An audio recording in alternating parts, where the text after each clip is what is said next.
मैं हूं चांदनी। धनवर्षा की रात, धनतेरस, सुख समृद्धि का पर्व धनतेरस। धनतेरस के मौके पर क्या खरीदें, कैसे करें मां लक्ष्मी की उपासना, कैसे करें महालक्ष्मी पूजन, ताकि पूरे वर्ष आपके घर में हो खुशियों की वर्षा। इसी पर पेश है हमारा ये खास कार्यक्रम धन धन्य धनवर्षा।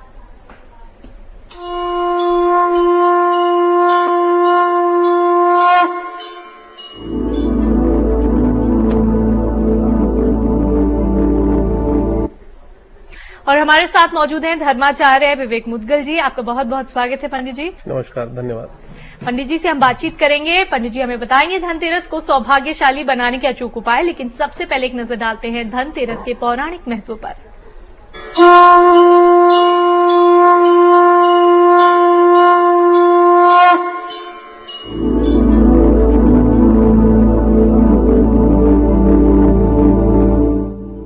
धन की देवी पधार रही हैं आपके घर आंगन, सुख समृद्धि की देवी आ रही हैं पृथ्वीलोक। ये है धनवर्षा की रात।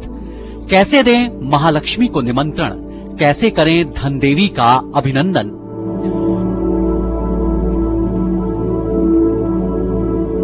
धनतेरस धन की देवी मां लक्ष्मी को समर्पित एक ऐसा महापर्व है जब देवी लक्ष्मी अपने भक्तों पर कृपा करने के लिए, उनके घर आंगन को धन धान्य से भरने के लिए पृथ्वीलोक पर उतरती हैं।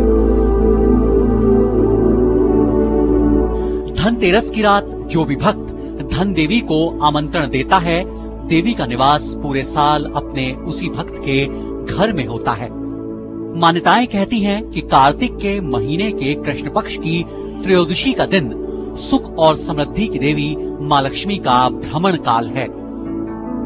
इस पवित्र दिन देवी लक्ष्मी संध्या काल के समय पृथ्वीलोक पर उतरती हैं और पूरी रात अपने भक्तों के श्रद्धा भाव को स्वीकार करती हैं। जो भी भक्त मां लक्ष्मी को इस पवित्र रात्रि में प्रसन्न करता है, उसके जीवन में सदा सुख, शांति और आरोग्य का निवास होता है।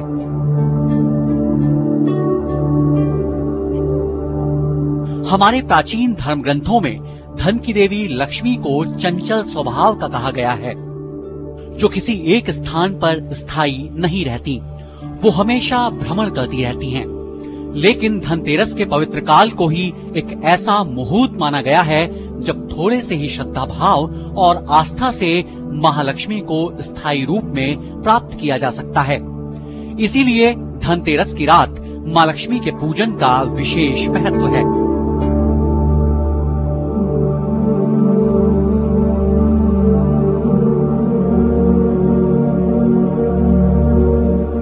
धनतेरस ही वो पवित्र दिन है जब आरोग्य के देवता भगवान धन्वंतरी अपने हाथों में अमृत कलश को लेकर समुद्र मंथन से प्रकट हुए। भगवान धन्वंतरी को मां लक्ष्मी का ही एक गण माना गया है, क्योंकि आरोग्य यानी बेहतर स्वास्थ्य को ही इंसानी जिंदगी का सबसे बड़ा धन माना गया है। इसीलिए धनतेरस के पवित्र काल में मां लक्ष्मी के साथ भगवान धन्वंतरी के पूजन का भी प्रचलन है। धनतेरस के पवित्र काल में मृत्यु के देवता यमराज की भी उपासना का विधान है। वैदिक मान्यताओं के मुताबिक अकाल मृत्यु से बचने के लिए धनतेरस के पवित्र दिन संध्या काल में दक्षिण दिशा में यमराज को दीपदान किया जाता है। तो कैसे दें धन की देवी मां लक्ष्मी को निमंत्रण, कैसे पाएं सुख समृद्धि की देवी का आशीर्वाद।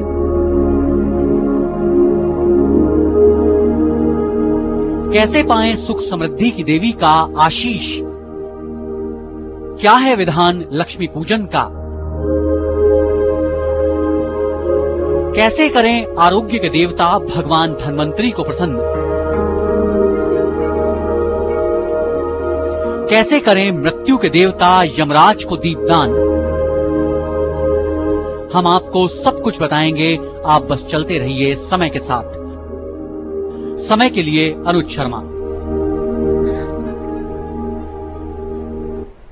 तो आज शुभता, पवित्रता और आस्था के लिहाज से बेहद महत्वपूर्ण दिन है। ये आप जानते हैं, आपका दिल जानता है, क्योंकि आप भी चाहते हैं कि आज के दिन आपके निमंत्रण पर मां लक्ष्मी आपके घर पधारें। और ये कैसे मुमकिन होगा, इसी पर हम यहाँ चर्चा करने जा रहे हैं। हमारे साथ पंडित जी मौजूद हैं स्टूडियो में। आपका स्वागत है पंडित जी। और सबसे पहला सवाल मेरा यही होगा कि आज के दिन का महत्व कैसे बाकी दिनों की तुलना में ज्यादा है? देखिए, सबसे पहले तो उसके लिए आपको जानना चाहिए कि आज कार्तिक कृष्ण पक्ष की त्रयोदशी तिथि और हस्त नक्षत्र है। हस्त नक्षत्र के जो स्वामी कहे गए हैं वो चंद्रमा का ही नक्षत्र हस्त नक्षत्र माना गया है। तो आज के दिन का जो महत्व बनता है वो इसलिए भी अधिक बनता है, त्रयोदशी तिथि जिसके देवता भगवान शिव कहे गए हैं और भगवान शिव ने ही चंद्रमा को अपने ऊपर धारण कर रखा है।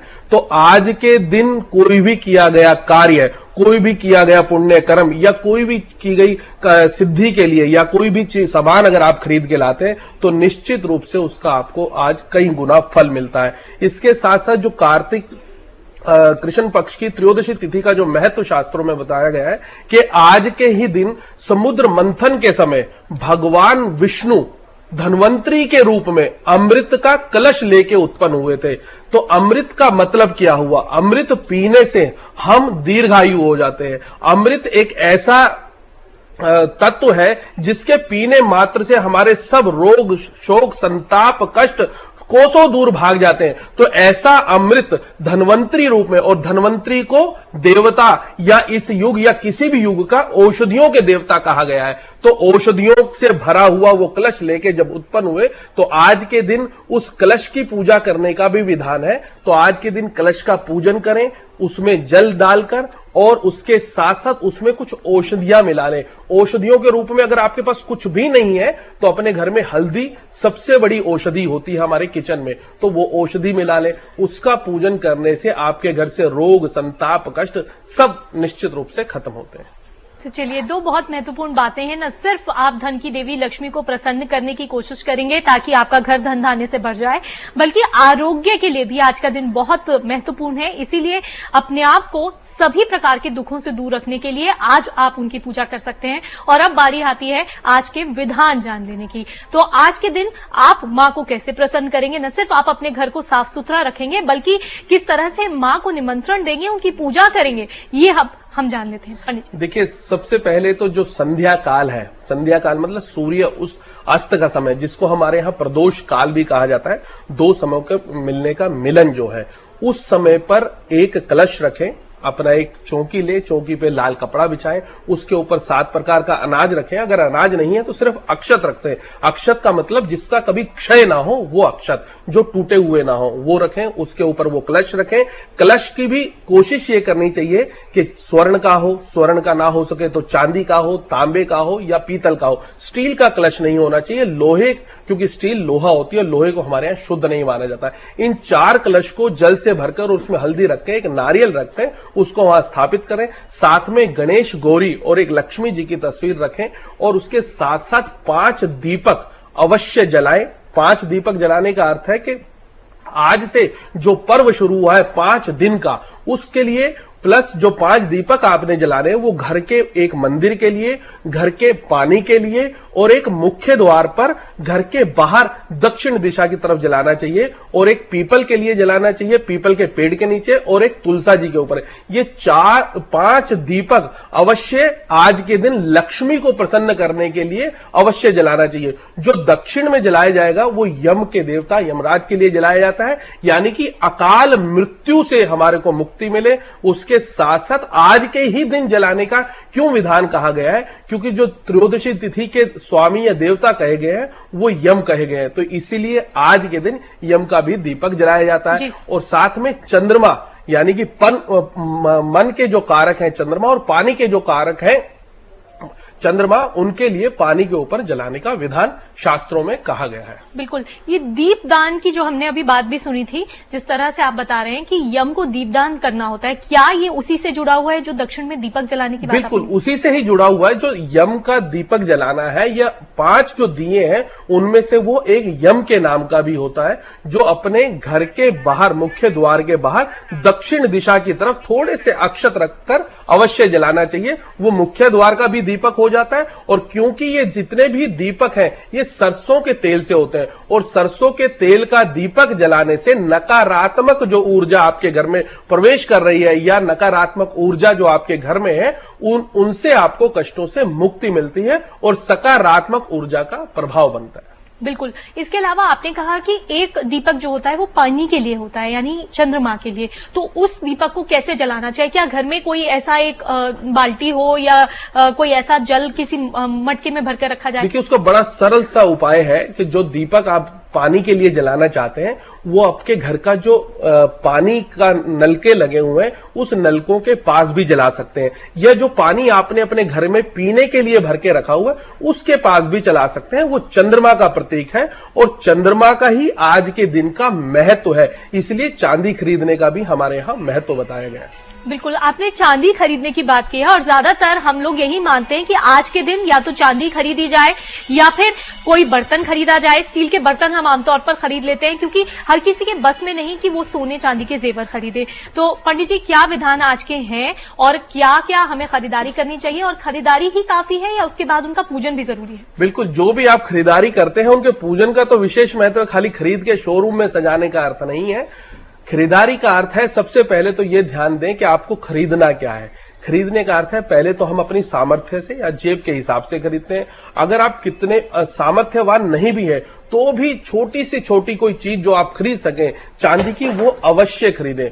उसके खरीदने का ही महत्व है, और चांदी खरीदने का इसलिए भी आज के दिन महत्व बताया गया है क्योंकि आज हस्त नक्षत्र है और चांदी को सबसे ज्यादा शुद्ध और पवित्र माना जाता है, सौम्य माना जाता है, क्योंकि वो चंद्रमा का प्रतीक है। चंद्रमा मन के कारक होते हैं और मन को शांत करने वाली जितनी भी चीजें हैं जो कि धातु के रूप में है वो चांदी है। तो जब चांदी आप खरीद के लाते हैं उसको कच्चे दूध, गंगा जल या 5 तरह का दूध, दही, घी, शहद, शक्कर, इनसे धो के अपना जहां भी आपने पूजा स्थान बनाया हुआ है उस पूजा स्थान पर अवश्य रखना चाहिए, जिससे कि उसके अंदर शुद्धता, पवित्रता रहे, और जिससे आपको शुद्धता, पवित्रता के साथ साथ जब आप उसको ग्रहण करेंगे या अपने घर के खजाने में कहीं रखेंगे उससे आपके घर की धन की वृद्धि होगी। और यहां तक शास्त्रों में लिखा गया है कि त्रयोदशी, आज के दिन को त्रयोदशी की तिथि के दिन माना जाता है। त्रयोदशी तिथि के दिन खरीदी गई कोई भी वस्तु 13 गुना फल देती है, ऐसा भी पुराणों में उल्लेख मिलता है। तो कोई भी वस्तु आप खरीद के लाते हैं उसका 13 गुना फल आपको मिलेगा। कोई भी पूजा करते हैं उसका 13 गुना फल मिलेगा। चांदी के अलावा आप तांबे की वस्तु खरीद सकते हैं, पीतल की वस्तु खरीद सकते हैं, और सामर्थ्यवान है तो स्वर्ण की वस्तु भी आपको किसी न किसी रूप में खरीदनी चाहिए, और वो पहले भगवान को समर्पित करनी चाहिए, उसके बाद अपने खजाने में रखें, या अगर उसको आप ग्रहण करना चाहें, धारण करना चाहें तो धारण कर सकते हैं। लेकिन पंडित जी, ज्यादातर जो श्रद्धालु हैं वो ये भी करते हैं कि धनतेरस के दिन से 1 दिन या 2 दिन पहले वो खरीदारी शुरू कर देते हैं। तो क्या ये जरूरी है कि जो खरीदारी की जाए किसी भी धातु की वो आज ही के दिन हो? बिल्कुल, जो आज का महत्व है, अगर आपने 1 हफ्ता पहले खरीद ली या कल भी खरीद ली, 1 दिन पहले भी खरीद ली, तो वो आज के दिन पे लागू नहीं होती। अगर आपको घर में धन की वृद्धि चाहिए, सुख की वृद्धि चाहिए, आरोग्यता चाहिए, किसी प्रकार के अकाल मृत्यु आपको ना सताए, किसी प्रकार के कष्ट आपको उत्पन्न ना हो, तो आज के दिन ही वो सब कार्य करने होंगे जो शास्त्रों में वर्णित है, चाहे वो पूजा का विधान हो या खरीदारी करने का विधान। तो आज के दिन ही धन की वृद्धि करने के लिए जो बहुमूल्य वस्तु है, बहुमूल्य के रूप में जो धातु है, वो धातु खरीद के आपको अपने घर में लानी चाहिए। चलिए, तो हमने जाना कि आज के दिन के क्या विधान है, क्या महत्व है, लेकिन इन विधानों को आगे बढ़ाते हुए पूजन कैसे किया जाए, किस समय किया जाए, कैसे मां देवी को प्रसन्न किया जाए, ये सब हम जानेंगे। लेकिन यहां रुकना होगा बस एक छोटे से ब्रेक के लिए। जल्द लौटेंगे, बने रहिए हमारे साथ।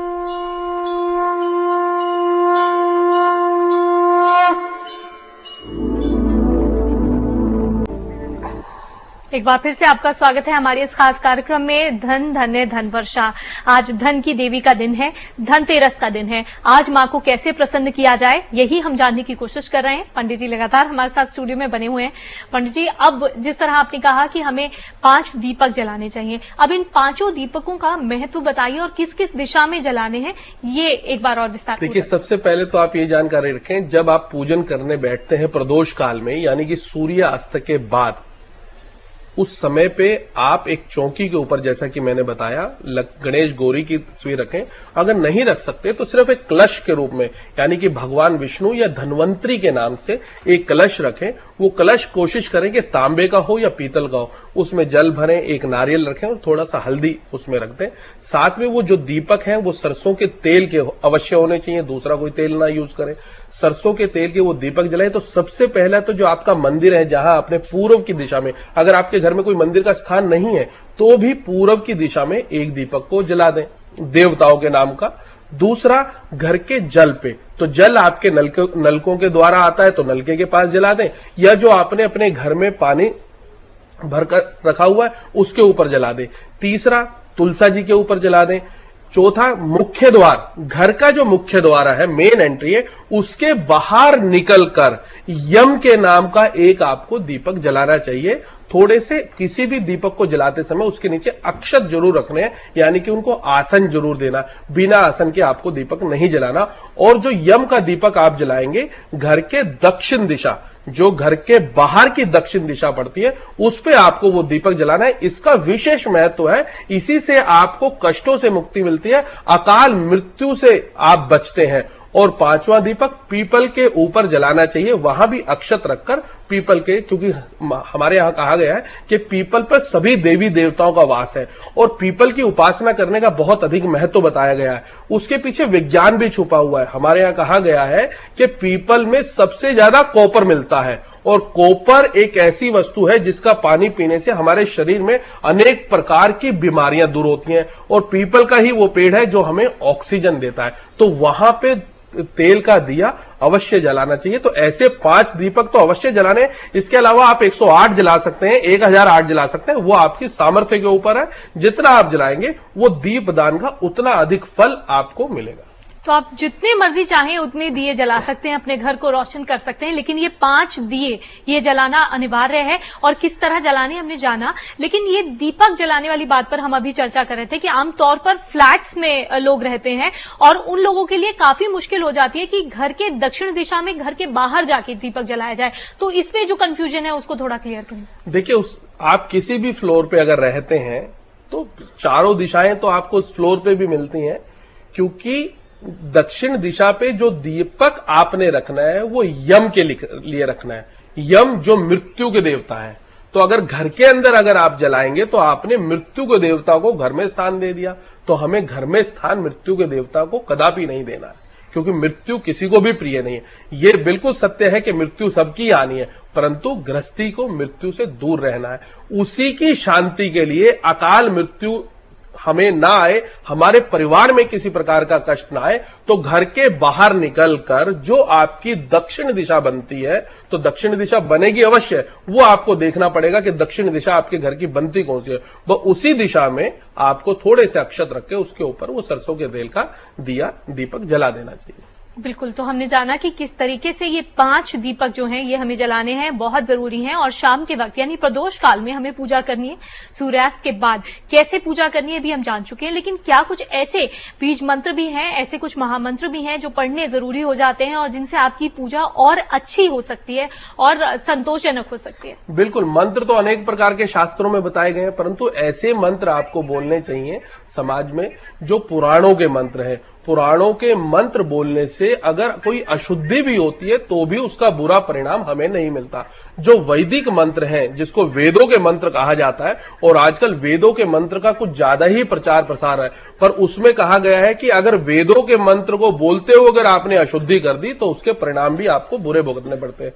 तो ऐसे छोटे छोटे मंत्र, जैसे मान लीजिए आपको कोई मंत्र आता ही नहीं, तो श्री गणेशाय नमः, श्री लक्ष्मी नमः, श्री सरस्वती नमः, श्री वेद पुरुषाय नमः, ऐसे बहुत सारे मंत्र हैं। श्री गुरुभ्यो नमः, श्री महागणाधिपतये नमः। सिर्फ श्री और नमः लगा देने से ही वो देवता का मंत्र बन जाता है, जिसको हम बीज मंत्र भी बोल सकते हैं। और बीज एक ऐसी चीज है जिससे बहुत बड़ा पेड़ बन जाता है और अनेक वो हमें छाया देता है और अनेक प्रकार के फल देता है। तो इस रूप से अगर आप मंत्र का जाप करते हैं और कोई मंत्र नहीं भी आता है तो ओम नमो भगवते वासुदेवाय नमः मंत्र का ही अगर आप जाप करते हैं तो उससे भी अनेक प्रकार के कष्टों से मुक्ति मिलती है और हर प्रकार की मनोकामना पूर्ण होती है। चलिए, तो मंत्रों के बारे में हमने जाना और जाते जाते एक बार फिर से जान लेना चाहेंगे कि प्रदोष काल में पूजा कर सकते हैं, लेकिन क्या, क्योंकि आज की रात्रि भी बहुत महत्वपूर्ण होती है, तो क्या रात तक ये पूजा चल सकती है? देखिए, प्रदोष काल का महत्व इसलिए कहा गया है कि प्रदोष काल में दोनों समय का मिलन होता है। उसी समय सकारात्मक ऊर्जा से नकारात्मक ऊर्जा का प्रभाव हमारे ऊपर पड़ रहा होता है। जैसे जैसे रात्रि की तरफ हम जाते हैं, तो ऐसा नहीं है कि सिर्फ प्रदोष काल में करना, तो महत्वपूर्ण बताया ही गया है। उसके बाद अगर आपको समय नहीं मिल रहा या लेट आप ऑफिस से पहुंचते हैं, तो भी उसके बाद अर्धरात्रि में भी या 9, 10, 11 बजे भी आप उन दीपक को और उस पूजन को कर सकते हैं। उसका भी उतना ही फल है जो प्रदोष काल का बताया गया। और अब क्योंकि दिवाली भी अब नजदीक आ गई है, तो हर कोई यही जानना चाहता है कि दिवाली के रात में जो पूजा की जाती है उसका समय क्या होगा? देखिए, दिवाली के जो पूजन का समय कहा गया है वो 5:35 से 8 बजे से पहले पहले कर लेनी चाहिए, क्योंकि उस समय प्रदोष काल भी हमें मिल रहा है, स्थिर लगन भी हमें मिल रहा है, चौघड़िया भी शुभ मिल रहा है, उसके साथ साथ अमावस्या तिथि भी हमें मिल रही है। इन सब का महत्वपूर्ण, जो इस बार का सबसे महत्वपूर्ण समय है वो 8 बजे तक है, 5:35 के बाद। तो चलिए, बहुत सारी महत्वपूर्ण बातें हमने जानी है। आज के दिन कैसे पूजन करना है, क्या विधान है और कैसे उन्हें पूरा करना है, ये सब कुछ हमने जाना और इसके लिए बहुत बहुत धन्यवाद आपका करना चाहेंगे पंडित। नमस्कार, धन्यवाद। इसी के साथ हमारे इस खास प्रोग्राम में फिलहाल इतना ही। आप मुझे दीजिए इजाजत। साथ